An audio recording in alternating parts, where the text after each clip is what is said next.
Here come the boys. Y'all ready to go swimming, baby? Come on. Give it up. Get out of that water. I tried telling y'all, it's swim lessons, baby.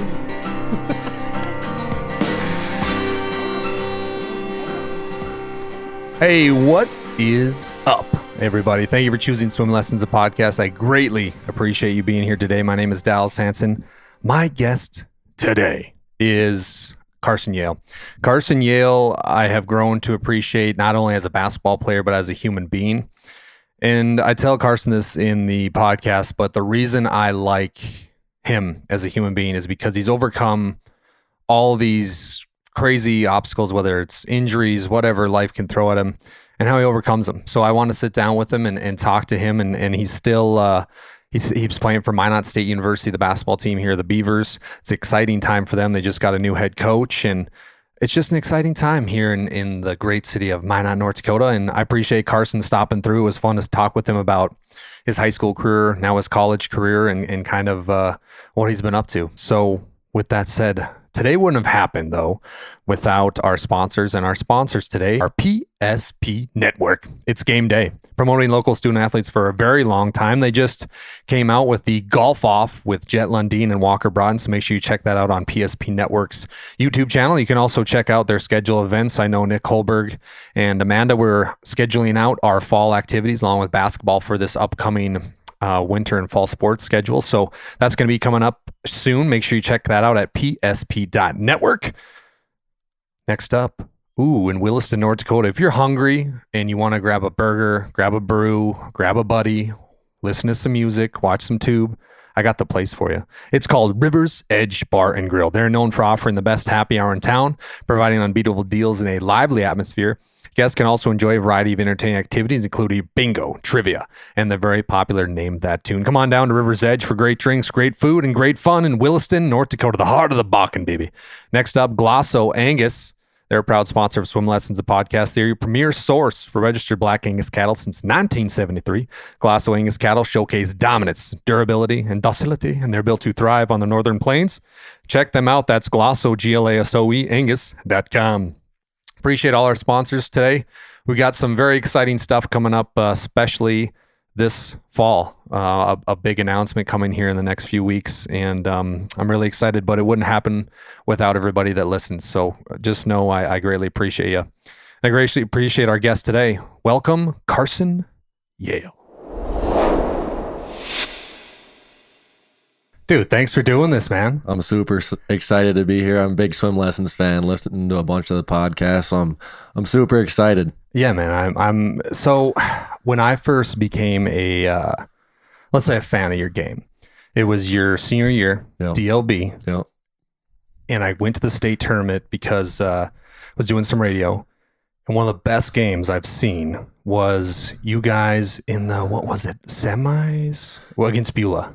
Against Beulah, that was the third place game. That was phenomenal for a third place game. Because I'm like, these guys don't have much to play. Well, I mean, you do. Right. Don't get me wrong. But the way the Class B format is, once you lose that semifinal game, you're kind of done for the championship, obviously. But then that third and fourth place game, I'm like, man, this is a great game. Yeah, it was a battle. How was that? It was interesting because, like you said, it's hard to find that will in you to be like, oh, like this matters. Yeah. But at the same time, personally, and along with a couple of other guys on the team, it's like, this is the last game we're ever going to get to play together, first of all.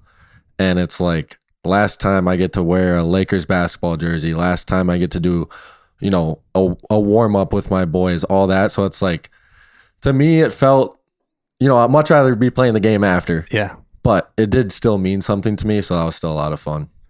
A guy I've really come to like and admire is Coach Brown. I mean, for you guys at DLB, what was it like playing for Coach Brown? I'd say, I think him and I both know that we butted heads at times. Yeah. He's a smart basketball coach. He runs a lot of sets, which is all right. Rhythm comes into play. Yeah, and I think our team could have stretched it out a little bit more, gotten transition because we were just huge and fast and long. But he did a good job coaching us. Yeah. I think it was fun. Yeah, no, you guys were very successful. But when I reached out to you, I told you in the DM too. I saw you on Twitter, and I saw you teaching these young kids. You were getting down in the defensive stand, slapping the floor, and that's what I love. And I love the game of basketball more than anybody. But I love when a guy is a great high school athlete, goes on to play college basketball, but yet you have time for the next generation, the next Carson Yale. And, Coach Bond, who's the women's coach or the girls coach up there, she reached out to me about a month ago, and I wasn't able to do it last year.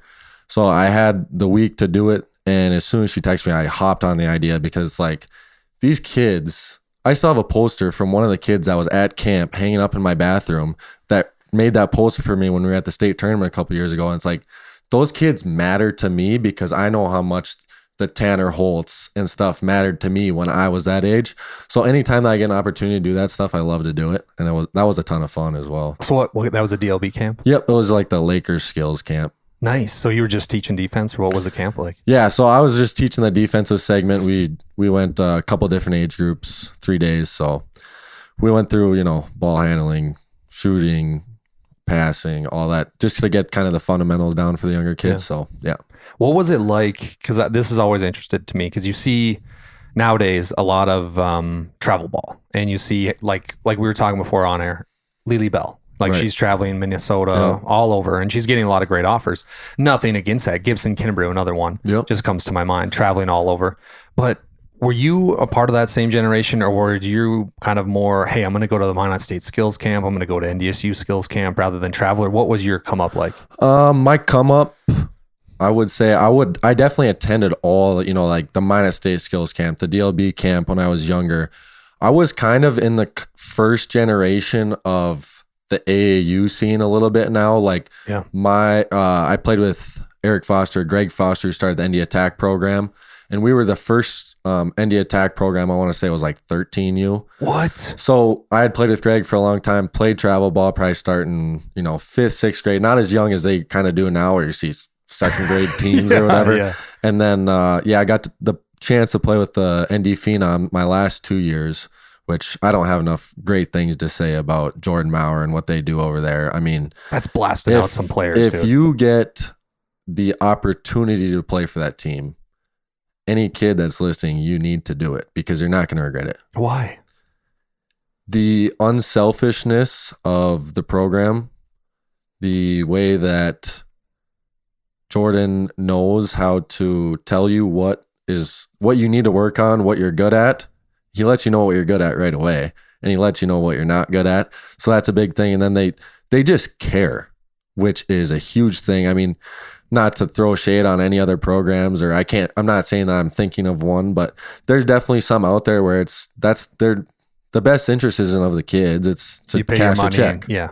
So ND Phenom, I don't have enough great stuff to say about them. ND Attack is great as well. And I think travel ball is super beneficial. I just think there needs to be a kind of a fine line of how much we do that versus how much we get up at, 6:30 a.m., hit the gym, because that stuff's more important as well. I'm glad you said that, because Trayson Eaglestaff, when I talked to him on the podcast, that was the number one thing. He had just got back to Bismarck. What gym can I go at tomorrow at 6? Yep. And not many kids are doing that. Yep. And I actually, Jeremy Brandt and I were talking about this. When you drive around now, you don't see many kids out in the driveway.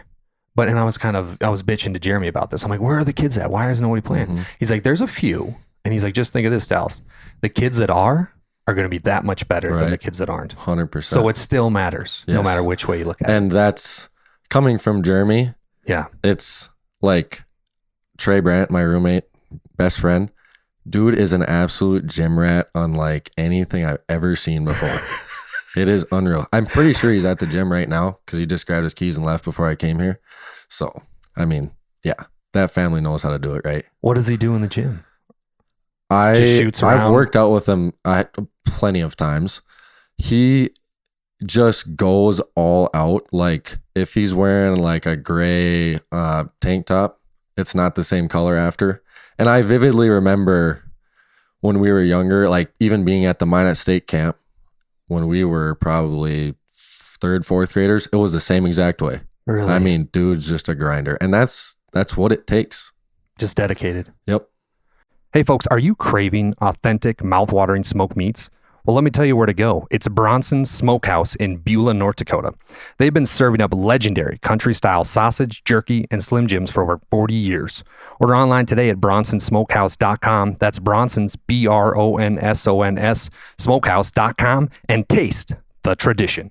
Wow. I mean, so going back to Coach Maurer, tell us more about kind of when you, because that program, the ND Phenom, I mean, this past year, Parker Falcon comes out of there. Was Kemple on that one? Yep, Drew Kemple? yep. I mean, both going to Minot State. He's getting these guys opportunities. So it's like his program, he's not only building you to be better, but hey, I can get you this spot at the next level. Like what did he tell you when he was coaching you? I mean, he tells you what your ceiling is. He makes you aware of that. And that's kind of like a goal that you can chase a little bit. He was the first person that ever told me, like, I see you going here. And I'm like, really? Because I had never even thought that I could do that. So he put that belief in me a little bit. It pushed me a lot harder. And it's not that, Jordan's so close with all these coaches is the reason that these guys are going this, there, and the other. He gets the right guys to start with. He puts the belief in them and then, just lets them do it themselves. It's no magic to it, but they do it the right way. So, yeah. So when you take me through these travel ball tournaments, what are they like? I would say younger. I mean, it's a lot more about which kids are the most talented. And once you get older, it definitely is too.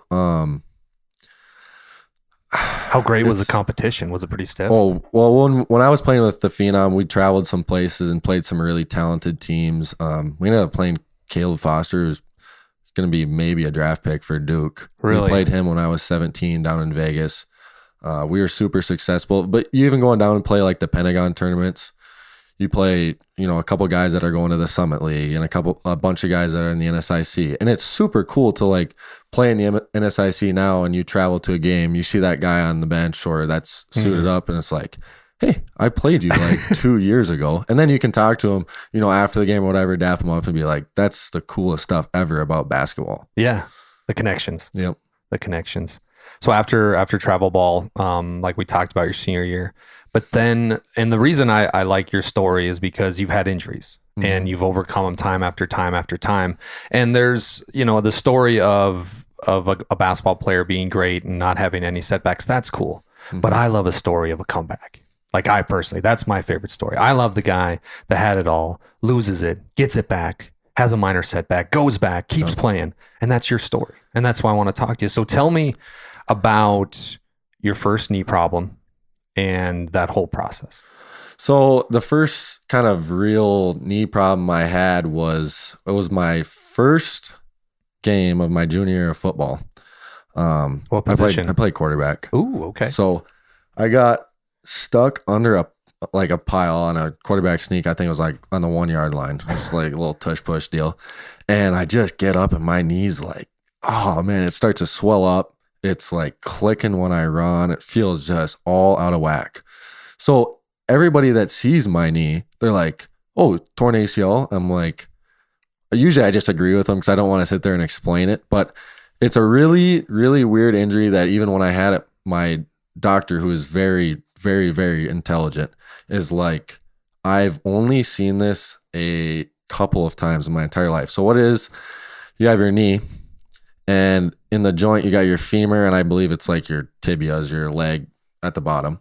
So at the bottom of my femur, I chipped a piece out, probably about, like a silver dollar size. And it came out, there was some cartilage on it and stuff. Shit. I had a surgery just after that. They kind of found that bone that was floating around in my knee and had put that piece back in. Obviously, it didn't hold too well. I got to play my senior year of basketball. I just felt a little bit off. Like it did the job for me for about a year. 70%, would you say? Or I would say, 80s range. Okay. But there was always that thought in the back of my head a little bit.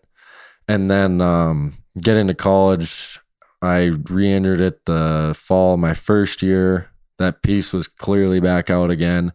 Then I had a kind of 7-month waiting process for a donor piece of bone that already had cartilage on it. What? So I was on a wait list for like 7-8 months after that. And then I had surgery and April of last year. Got that done. Got back fully cleared here probably January, February-ish of this year. And now I don't have that doubt in the back of my head anymore. Mm-hmm. I feel good. So I'm just so excited to get back out and go. So that was since football. You were saying your senior year, sorry? Yep. So senior it was year. my junior year, first game of junior season of football. Came back and played baseball end of my junior year, and then played just basketball, baseball my senior year.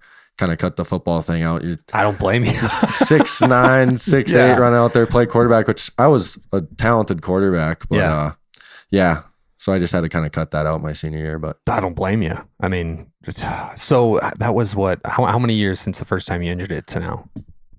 My junior year of high school. So that's what? 3, 4? 3.5. 3.5 years until you felt 100%. Yeah. That's wild, man. Yep. So, I mean, now it's like, and this is, I played sports, so I know how you feel. And I had a rotator cuff surgery after my senior year of football, but I heard it like the first game, and you're right. It's always in the back of your head. Mm-hmm. It's always like, oh man, is it going to go now? Yep. Like, is this the play? Is it, or, you catch a ball. And it's like, oh, wait, here we go. So that takes away from your playing style. So now, like we were just talking about, you have everything in front of you. I mean, this has got to be an exciting time. Yeah, you look like you're in fantastic shape. I appreciate that. Technically, if no rulings, which there's a lot of stuff going on with NCAA right now, but technically I have 4 years left of college. Wow. And I'm 20 years old. So, wow. Yep. So the white elephant in the room, Merkin leaves Minot State. Yep. Takes I feel a really good job. And now they bring in the new coach from UND. I can't remember his name. Randall Herbst. Yeah, Randall Herbst. Are you going to stay at Minot State? Are you going to go somewhere else? What's it looking like? Yep. And you don't have to answer if you want to. I decided to stay at Minot. There was just such a tough time for us few guys that were left. We had a lot of guys leaving the portal because we had just had such a great year, and you can't blame them, especially with our coaching change. But I had a couple opportunities to maybe look at something else, and I really thought hard about it for about a week. And then after thinking so hard about it, I really realized like how much benefit there is for me to be here. Mm-hmm. Like I got to sit down and really look at all that stuff. Like I get to go and do the Laker camp. I get to be around. I get to play in front of friends and family. I get to work with my dad. I get, and just the culture of that is so hard for me to give up. Not saying that, I'm ever going to give that up, but right now in the current situation I felt that it was right to be here. I felt like there's going to be something to be said if we can kind of, buckle up and keep this trajectory that Minot State basketball has been on for the past few years, which is so exciting for the people around here. So that was just something that I felt like was the right move for me. And I'm happy with what we got. We got a new assistant coach in Riley Hernandez as well. I think those two are going to do a good job. So, yep. Yeah, there's something special about family. I mean, I have you on social media, so I see you post a lot with your uncle and everybody. And I mean, an interesting story in your life too has got to be him, because you have this guy that's a big role model in your life, and then a crazy, insane incident happens with the anhydrous ammonia derailment. Yep. He gets burned terribly. I mean, were you born yet? No, I think he was in high school still. So he was in high school? Yeah, I believe he was in either junior or senior in high school. So. Dude, because it burned him so bad. Yep. Like and now to see him, like if you would have told him then, I'm sure it was tough times. Like the guy, but now to see him so proud to go to your games and there's like a new life to him. Yeah, that's something I definitely want to touch on because of how big of an impact he is on my life and just. And that's another thing of like being at Minot State. He's so proud of me to be here, and I'm so glad that he's proud of that.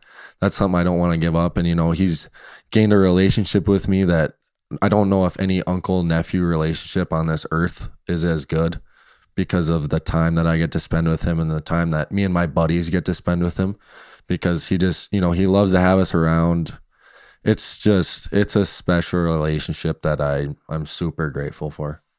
You talk about overcoming stuff. I mean, that's what this podcast is kind of about, but I mean, that's a guy. Even to go on that, like we sat, I don't know, I would say a week ago, and we were kind of talking about these things. Like we kind of sat down and really talked about it. It's like I haven't went through nothing compared to what you've gone through. There's Losing your something to body. learn from that. Yeah.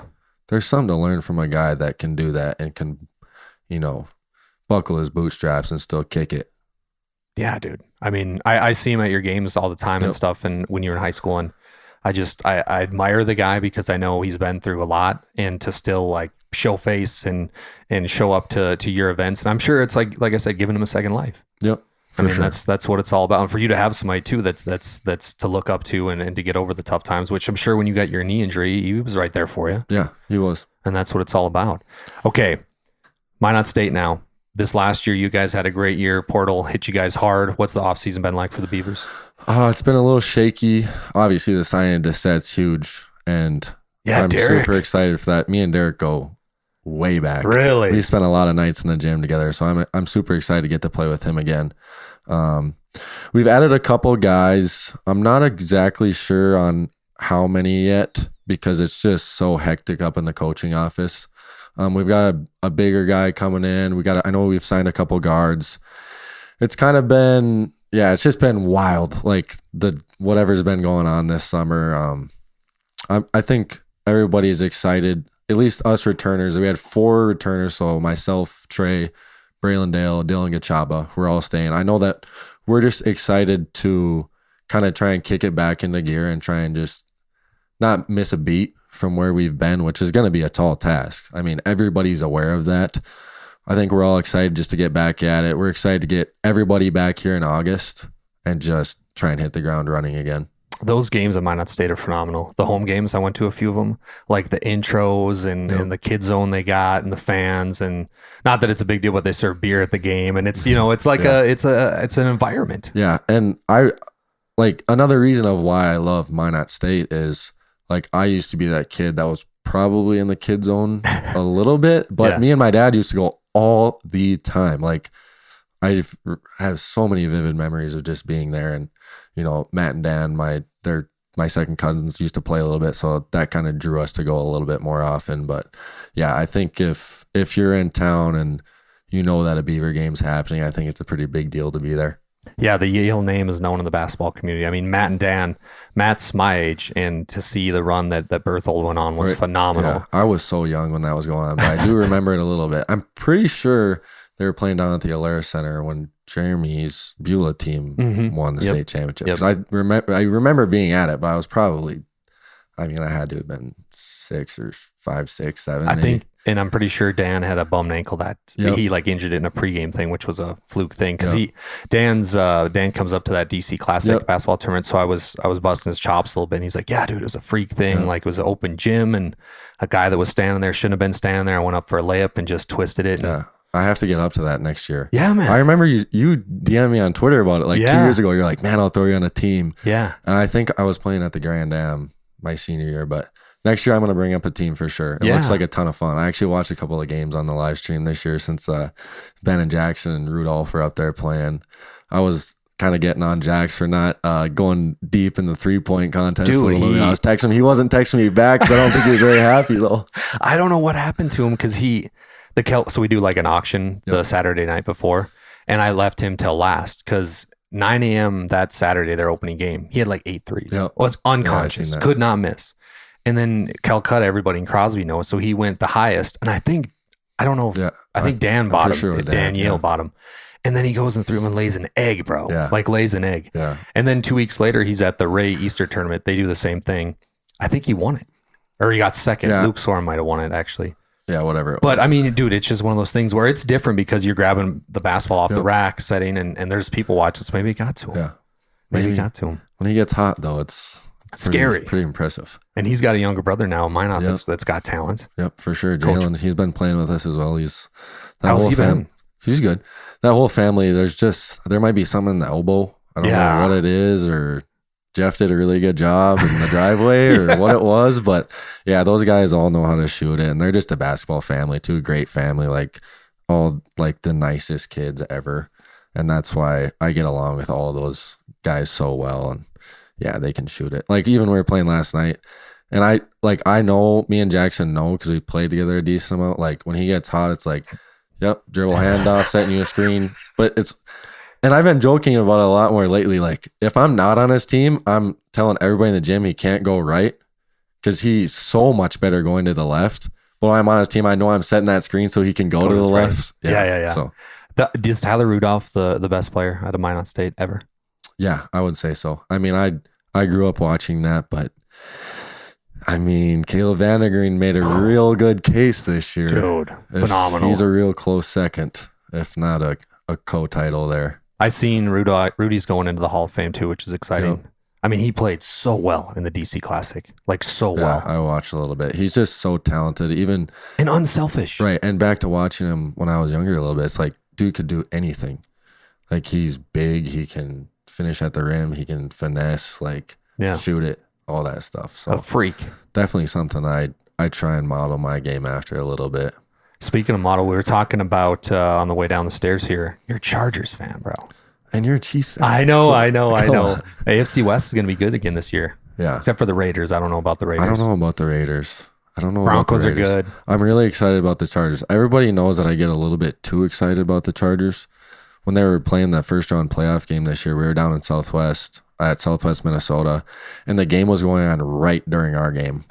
And so when I seen that we got that time when they did the seedings and stuff, I was so upset. And then I came back onto the bus and I'm like fast forwarding through it, like with my headphones on, like nobody ruined this game.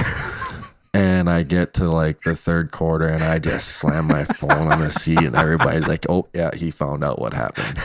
So why do they do that? I don't know. A lot of them are Vikings fans anyway, so they can't talk. Yeah, but the Vikings are on the up and up. They are. The NFC North is. Yeah, it's a gauntlet. If I had to cheer for like a second team, which I definitely am a Chargers guy, but it's hard not to cheer for the Lions a little bit. Yeah. I mean, Dan Campbell and whatever they got going on there is just so fun too. They've always been kind of there. Right. Like last year, they don't lose Hutchinson. They might be in the Super Bowl. You never know. Yep. And I'm interested to see how he comes back. That was a crazy injury.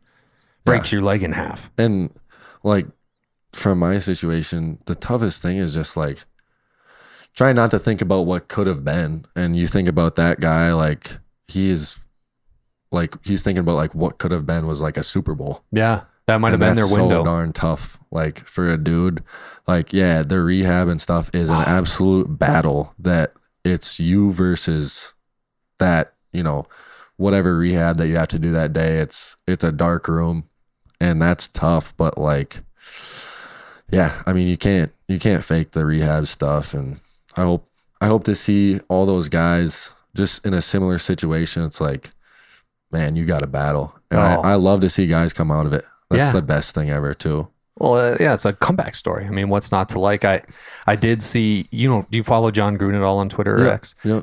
NDSU sent him a big box I seen that. today. I was watching that today. I watched, I think, a couple minutes of the video, and then I had to do something. So I love his box openings. They are the funniest thing. You can't open the box. Right. And then he's just like pounding with a knife and he gets so excited. He's like, but then he'll just start like naming off like, oh, this guy coached there in 1984 or whatever else. So yeah, he's awesome. Well, I did notice at the beginning of the video, he's like, man, thank you, Tom Polasek. Well, it's Tim Polasek. Yeah. That Tom Polasek knows what he's doing up there. Yeah. But he does. I mean, they're a good football team. But I love Gruden so much because, and I liked him as a coach too, even though he was at the Raiders. But I mean, that's a guy that's reinvented himself in a crazy format. No other coach has done, like signed with Barstool and just let it all out. Yep. Doesn't care if he gets another coaching job. Well, maybe he does, but I would love to see him get one now. I would too. I don't know. I think he might be having too much fun now. So I think he might be because he's doing the Gruden quarterback thing that he did at ESPN, which I loved. Yeah. And now he's doing that at Barstool. And I mean,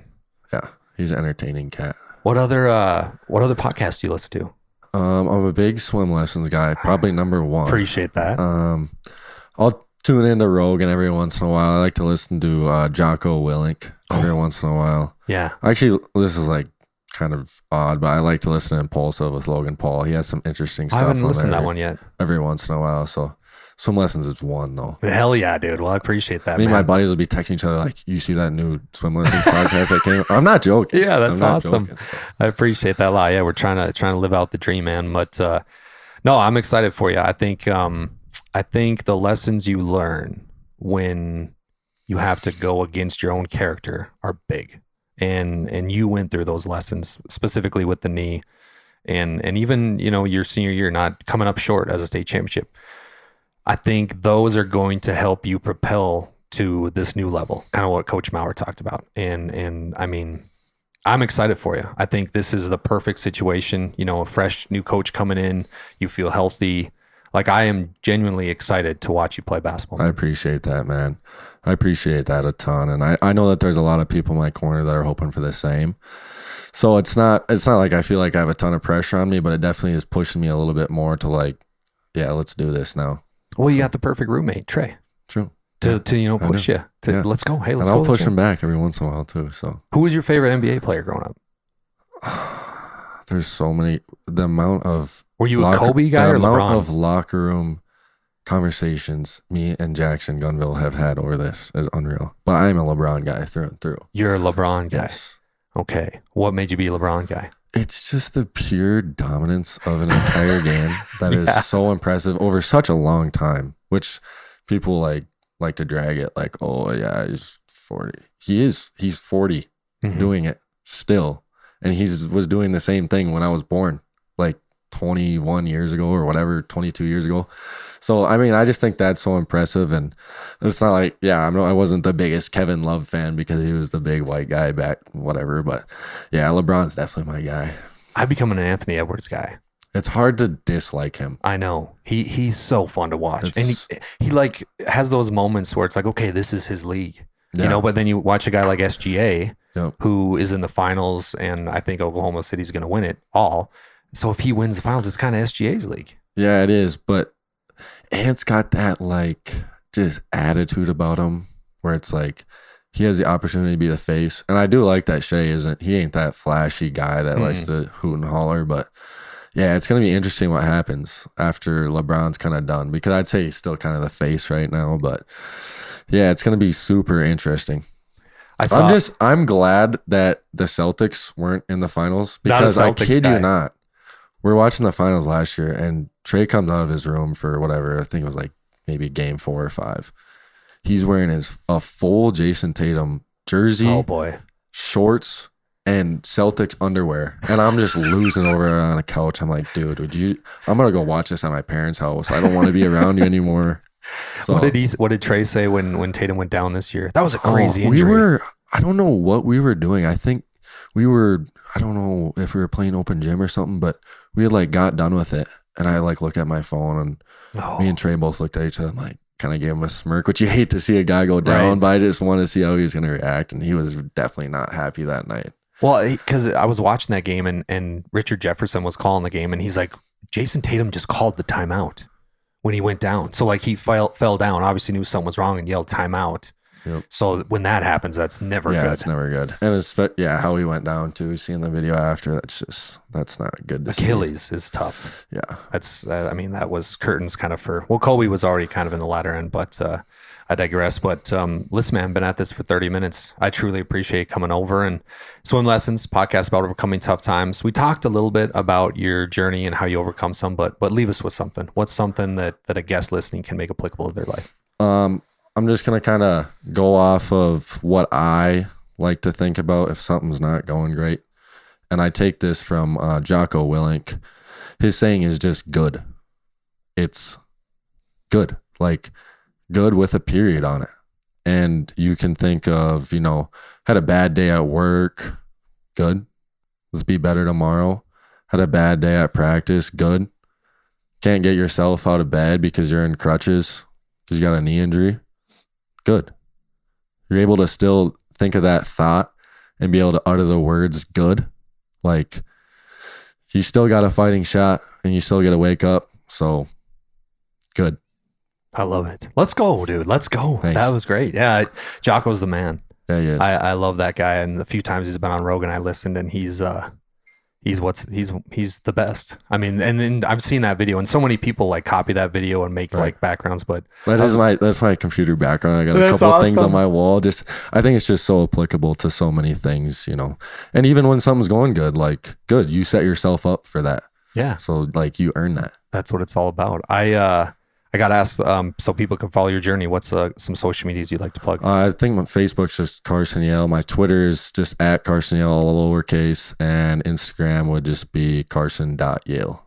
Well, I'm excited. I think it's a great time to be a Minot State University fan. I think football's on the up and up. Basketball's been on this great run. And the what's his name again? The head coach that just got the job? Randall Herbst. He had been at Minot State before, assistant. So now he went to UND, got to coach a kid named Trayson Eaglestaff. So, I mean, he knows talent. Yeah. Now he comes back to Minot State. I mean, dude, he's going to want to build his program. Yeah. I'm super excited. Like the fire that he has, he's a little bit of an older guy, but the fire that he had when he initially came to interview with us and then at his press conference on his like signing day or whatever, like that dude just gets me fired up. I'm so excited to play for him. Did he talk to you guys quite a bit? So they kind of gave a couple of candidates just a brief amount of time to meet with us. And when he talked to us instantly, like we all looked at each other like, let's let whoever's deciding know that that's our guy. What did he say? What we did. I mean, and Randall doesn't even know this, but he, at the end of his speech, he just hit us with a good. And I'm like, that's our guy right there. So yeah, I mean, he has a way with words. I think he's a smart basketball coach. I think he's been around a long time. I think some people might think he's not fit for it because he's like an older guy, but I think he's like, I got juice in the tank, boys. I'm like, yeah, I believe you. Let's get it. Let's go. Dude, go Minot State. I'm stoked. I'm going to be watching. I know you will be. I've seen you there a little bit. So I know my guy Owen is the play-by-play, so I got to make sure he's on his toes. Yeah. All right. Well, thanks, brother. Appreciate your time. Appreciate it. You're the man, dude. Good luck the rest of the way. That's a wrap. See you, everybody.